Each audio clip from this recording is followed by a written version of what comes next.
Which is the most कार्मिक planet in astrology. जब कार्मिक प्लैनेट की बात आती है तो जनरली हमारे माइंड में राहु केतु और शनि ही आते हैं, बट दैट्स नॉट ट्रू।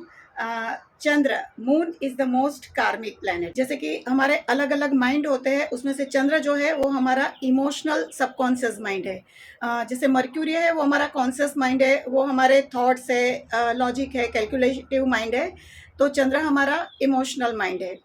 और गुरु जो है वो हमारा विजडम माइंड है, जिसको हम सुपर कॉन्शियस माइंड भी कह सकते हैं, इन्फिनिट इंटेलिजेंस भी कह सकते हैं। जनरली चंद्र को हम सॉफ्ट प्लैनेट समझते हैं, बट ऐसा नहीं है। वो बहुत ही फास्ट मूविंग प्लैनेट है और वो हर 2 सवा 2 दिन में राशि एंड भाव बदल देता है। तो वो करता क्या है? मून, चंद्र जो है वो हमारा चित्त है। मतलब हमारा जो अंतःकरण होता है, that is a part of creation energy. उसके 4 पार्ट होते हैं, मन, बुद्धि, चित्त और अहंकारा। उसमें जो जो चित्त है, वो जो हमारा कॉजल बॉडी होता है, जिसकी वजह से हमें बार बार इस दुनिया में आना पड़ता है। कॉजल बॉडी मतलब कारण शरीर। जो कारण शरीर जो होता है, उसका जो कंटेंट होता है वो चित्त के पास होता है। तो एक भी वासना, एक भी डिज़ायर जब तक कारण शरीर कॉजल बॉडी में बाकी होती है, तब तक हमें ये जन्म मरण की साइकिल में आना पड़ता है। डेथ और रिबर्थ हमारा होता रहता है। तो ये जो चित्त होता है, जिसमें कॉजल बॉडी का कंटेंट होता है, वो चंद्र है। तो वो करता क्या है, जो जो भी हमारे लाइफ इवेंट्स होती है, मतलब हमारे जो 12 हाउसेज है, तो उसके रिलेटेड हमारी जो लाइफ इवेंट्स होती है, उसके रिलेटेड जो भी हम कर्मा करते हैं, वो उसका रिकॉर्ड रखता है। हर एक हाउस में जाके वो डेटा कलेक्ट करता है और अपना एक कार्मिक फाइल्स उसके पास होती है, तो हम उसको डेटा कलेक्टर कह सकते हैं। और जो भी कार्मिक फाइल्स जो हमारी वो तैयार करता है, उस वो अपने 2 फ़ोल्डर में वो डालता है। तो राहु और केतु जो है वो उसी के 2 फ़ोल्डर हैं। कहते हैं ना कि राहु और केतु मून के ही 2 नोड्स हैं, क्योंकि राहु केतु वैसे तो एग्ज़िस्ट नहीं करते, वो तो शैडो प्लैनेट्स हैं। तो राहु जो है, उसमें जो प्रारब्ध रिलेटेड कर्मा होते हैं, फ्यूचर लाइफ के कर्मा को वो राहु में डालता है, और जो पास्ट लाइफ जो कर्मास है, या तो जो हमारे संचित में जिसको अभी रखना है, वो फाइल्स को वो केतु में डालता है।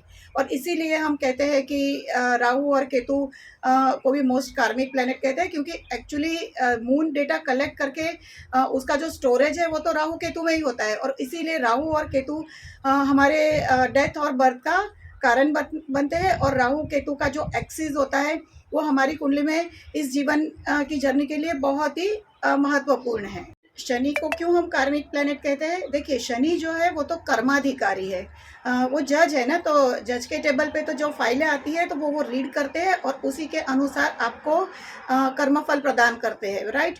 तो जो चंद्र ने जो फाइल मतलब डेटा कलेक्ट किए थे और फाइलें बनाई थी, उसका जो स्टोरेज है वो राहु केतु है, और वही फाइल शनि के सामने वो लोग रिप्रेजेंट करते हैं। तो शनि अपना भी जो पनौती होती है, छोटी पनौती, बड़ी पनौती, या दशा, महादशा, अंतरदशा में उसको रीड करते हैं, और फिर आपके जैसे भी अच्छे बुरे कर्म के अनुसार आपको उसका रिजल्ट देते हैं। तो शनि तो सिर्फ कर्मों का न्याय करते हैं। जो जैसे, और कर्मा हमारे कहाँ रजिस्टर होते हैं? हमारी डीएनए की जो इम्प्रिंट्स है ना, उसमें। तो वो जो इम्प्रिंट्स को रीड करने का कार्य करते हैं सैटर्न। तो जब हम कोई स्टेज ड्रामा देखने जाते हैं, तो स्टेज के ऊपर जो लोग परफॉर्मेंस करते हैं, जो एक्टर, वो तो हमें दिखाई देते हैं, उनका परफॉर्मेंस हमें समझ आता है। बट बिहाइंड द कर्टेन जो भी लोग काम करते हैं, जो डायरेक्ट करते हैं, वो हमें नहीं पता चलती है। तो इसी प्रकार से शनि, राहु, केतु को तो हम कार्मिक प्लैनेट कह देते हैं, क्योंकि उनका परफॉर्मेंस हमें दिखाई देता है, बट उसके पीछे का जो मेन कल्प्रिट है, चंद्र, मून, वो हमें नहीं पता चलती है। वो कहते हैं ना, राह तो बड़ी सीधी है, मोड़ तो सारे मन के हैं।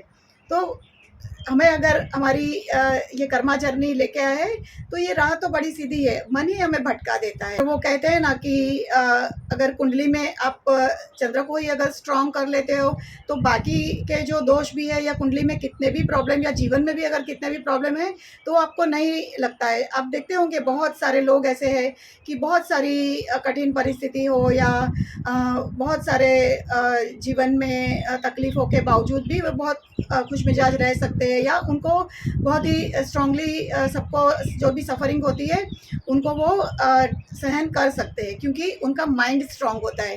वो कहते हैं ना, मन के जीते जीत होती है और मन के हारे ही हार होती है। तो यहाँ पे हमें हमारे चंद्र को बहुत स्ट्रांग करना चाहिए। जैसे भी आपकी कुंडली है, पर आप अपने मून को अगर स्ट्रेंथन करते हो तो बहुत अंश तक आपको अपनी ये जो जीवन यात्रा है और ये जो जर्नी है वो आसान लगने लगेगी।